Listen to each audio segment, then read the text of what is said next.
The Giver, written by Lois Lowry, and read by Michael Dubon.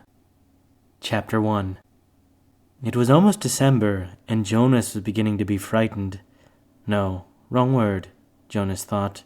Frightened meant that deep, sickening feeling of something terrible about to happen.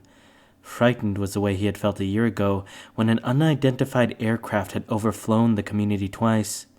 He had seen it both times.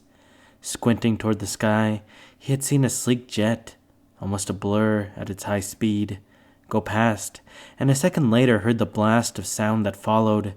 Then, one more time, a moment later, from the opposite direction, the same plane. At first he had been only fascinated.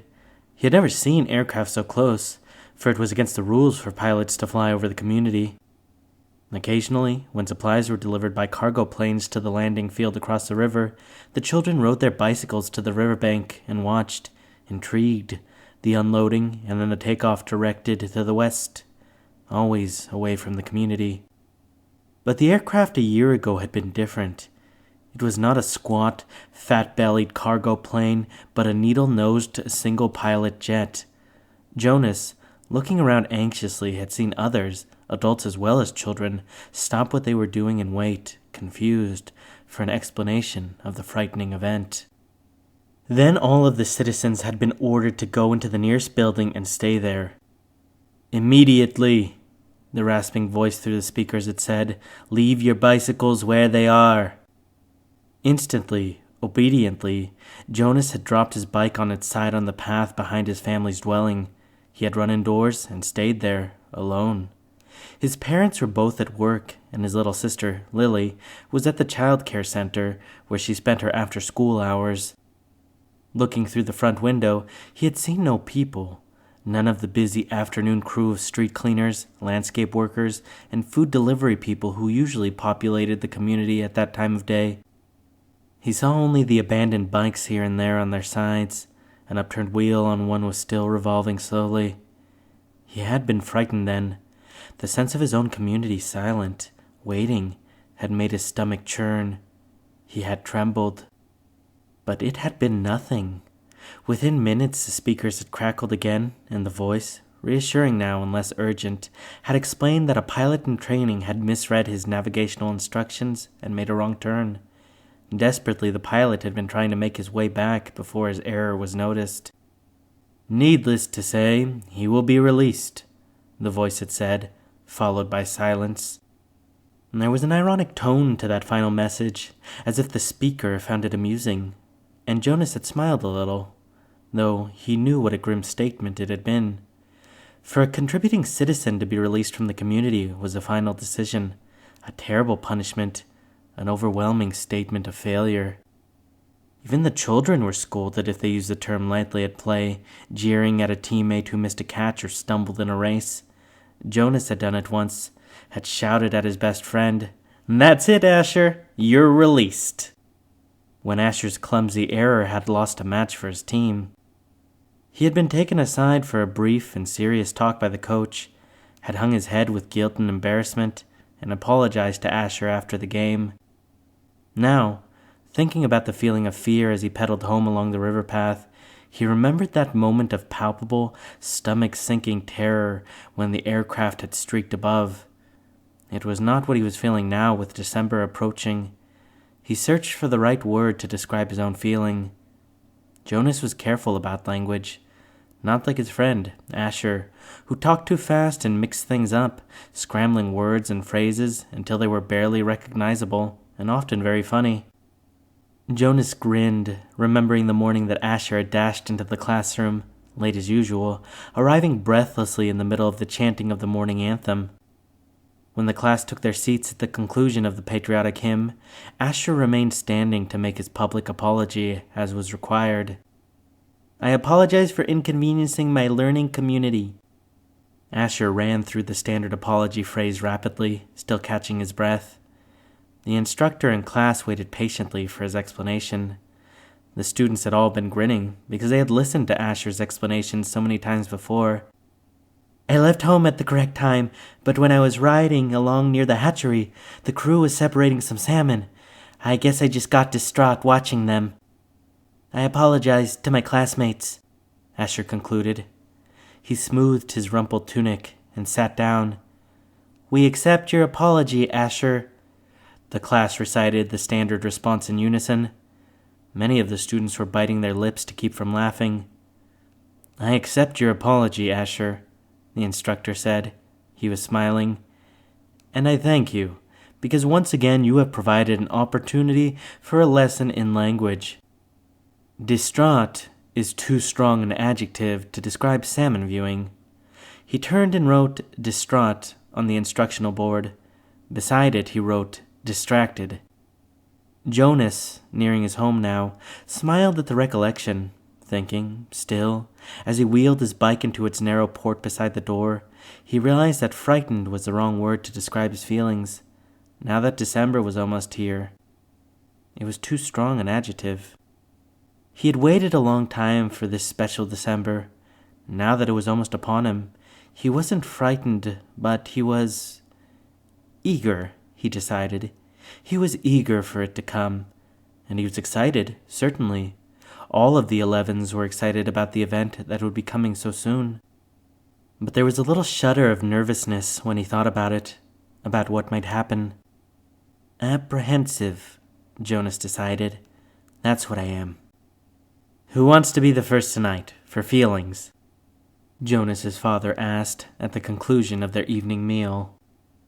It was one of the rituals, the evening telling of feelings. Sometimes Jonas and his sister Lily argued over turns, over who would get to go first. Their parents, of course, were part of the ritual. They, too, told their feelings each evening. But like all parents, all adults, they didn't fight and wheedle for their turn. Nor did Jonas tonight. His feelings were too complicated this evening. He wanted to share them, but he wasn't eager to begin the process of sifting through his own complicated emotions, even with the help that he knew his parents could give. You go, Lily, he said, seeing his sister, who was much younger, only a 7, wiggling with impatience in her chair. I felt very angry this afternoon, Lily announced. My childcare group was at the play area, and we had a visiting group of 7s, and they didn't obey the rules at all. One of them, a male, I don't know his name, kept going right to the front of the line for the slide, even though the rest of us were all waiting. I felt so angry at him. I made my hand into a fist, like this. She held up a clenched fist, and the rest of the family smiled at her small, defiant gesture. Why do you think the visitors didn't obey the rules? Mother asked. Lily considered and shook her head. I don't know. They acted like animals? Jonas suggested. He laughed. That's right, Lily said, laughing too. Like animals. Neither child knew what the word meant, exactly, but it was often used to describe someone uneducated or clumsy, someone who didn't fit in. Where were the visitors from? Father asked. Lily frowned, trying to remember. Our leader told us when he made the welcome speech, but I can't remember. I guess I wasn't paying attention. It was from another community. They had to leave very early, and they had their midday meal on the bus. Mother nodded. Do you think it's possible that their rules may be different, and so they simply didn't know what your play area rules were? Lily shrugged and nodded. I suppose. You visited other communities, haven't you? Jonas asked. My group has, often. Lily nodded again. When we were 6s, we went and shared a whole school day with a group of 6s in their community. How did you feel when you were there? Lily frowned.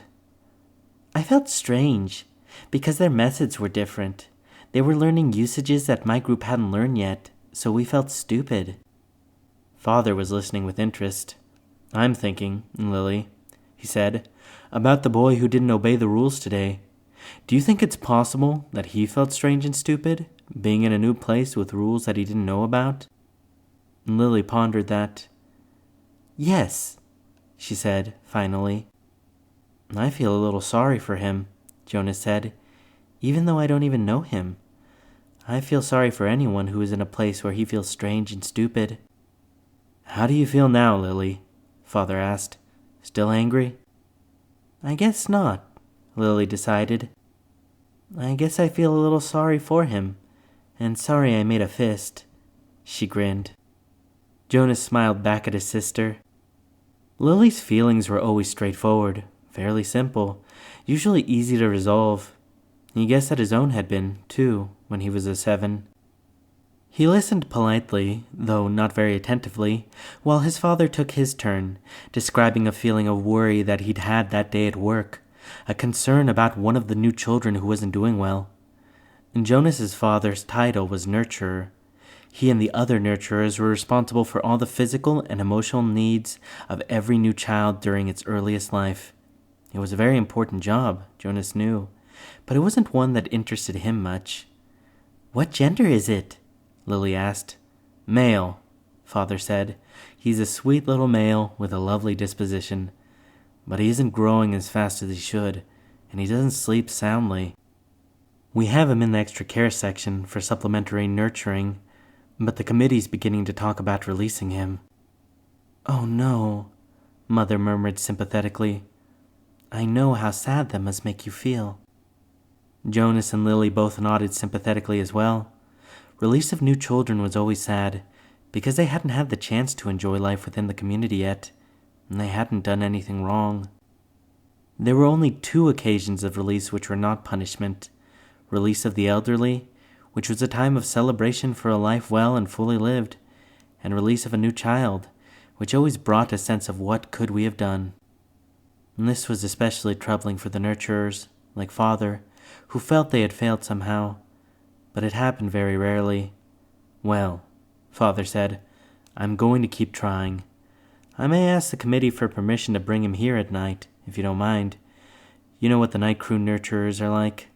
I think this little guy needs something extra." "Of course," Mother said, and Jonas and Lily nodded. They had heard Father complain about the night crews before. It was a lesser job, night crew nurturing, assigned to those who lacked the interest or skills or insight for the more vital jobs of the daytime hours. Most of the people on the night crew had not even been given spouses because they lacked, somehow, the essential capacity to connect to others, which was required for the creation of a family unit. "Maybe we could even keep him," Lily suggested, sweetly, trying to look innocent. The look was fake, Jonas knew. They all knew. "Lily," Mother reminded her, smiling, "you know the rules. 2 children, 1 male, 1 female, to each family unit. It was written very clearly in the rules." Lily giggled. "Well," she said, "I thought maybe just this once." Next, Mother, who held a prominent position at the Department of Justice, talked about her feelings. Today, a repeat offender had been brought before her, someone who had broken the rules before, someone she hoped had been adequately and fairly punished, and who had been restored to his place, to his job, his home, his family unit. To see him brought before her a second time caused her overwhelming feelings of frustration and anger, and even guilt that she hadn't made a difference in his life. "I feel frightened, too, for him," she confessed. "You know that there's no third chance. The rules say that if there's a third transgression, he simply has to be released." Jonas shivered. He knew it happened. There was even a boy in his group of 11s whose father had been released years before. No one ever mentioned it. The disgrace was unspeakable. It was hard to imagine. Lily stood up and went to her mother. She stroked her mother's arm. From his place at the table, Father reached over and took her hand. Jonas reached for the other. One by one, they comforted her. Soon she smiled, thanked them, and murmured that she felt soothed. The ritual continued. "Jonas?" Father asked. "You're last tonight." Jonas sighed. This evening he almost would have preferred to keep his feelings hidden, but it was, of course, against the rules. "I'm feeling apprehensive," he confessed, glad that the appropriate descriptive word had finally come to him. "Why is that, son?" His father looked concerned. "I know there's really nothing to worry about," Jonas explained, and that every adult has been through it. I know you have, Father, and you too, Mother, but it's the ceremony that I'm apprehensive about. It's almost December. Lily looked up, her eyes wide. The ceremony of 12, she whispered in an awed voice. Even the smallest children, Lily's age and younger, knew that it lay in the future for each of them. I'm glad you told us of your feelings, Father said. Lily, Mother said, beckoning to the little girl, go on now and get into your night clothes. Father and I are going to stay here and talk to Jonas for a while. Lily sighed, but obediently she got down from her chair. Privately? She asked. Mother nodded. Yes, she said. This talk will be a private one with Jonas.